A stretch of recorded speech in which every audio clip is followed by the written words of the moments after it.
ஹரே ஸ்ரீனிவாசா. இன்றைக்கி பிரதோஷங்க, சோமவார பிரதோஷம். எப்போவுமே திங்கக்கிழமையும் சனிக்கிழமையும் வர பிரதோஷ நாளில் ரொம்ப விசேஷம்.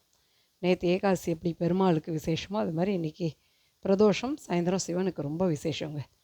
எல்லா ஊர்லேயும் சின்ன சின்ன சிவன் கோவிலில் கூட நல்லா பிரதோஷ டைம் நல்லா பண்ணுவாங்க. இங்கே பாரத்வாஜீஸ்வரர் கோயில் நான் போயிருந்தேன், ரொம்ப நல்லா பண்ணாங்க ஈவினிங் டைம்ஸை. அதான் இப்போ கூட அங்கே தான் போயிட்டுருக்கேன். பாருங்கள், எல்லோரும் உங்களால் முடிஞ்சது உங்கள் வீட்டுக்கிட்ட இருக்க சிவன் கோயிலுக்கு போய் நந்திகேஸ்வரர் பார்த்து வணங்கினீங்கன்னா டெஃபினட்டாக இந்த டைமில் அவர் ரொம்ப சந்தோஷமாக இருக்க நேரம்னு அர்த்தம். அந்த டைமில் நம்ம என்ன வேண்டினாலும் அவர் நல்லதே நடக்கணும்னு அருள் புரிவார். அவரோட ஆசி கிடைக்கிறது நம்ம ஏற்றுக்கணுங்க. அதனால் எல்லோரும் முடிஞ்சால் வீட்டு பக்கத்தில் இருக்க சிவன் கோயிலுக்கே போயிட்டு வாங்க, ரொம்ப நல்லது. ஹரே ஸ்ரீனிவாசா.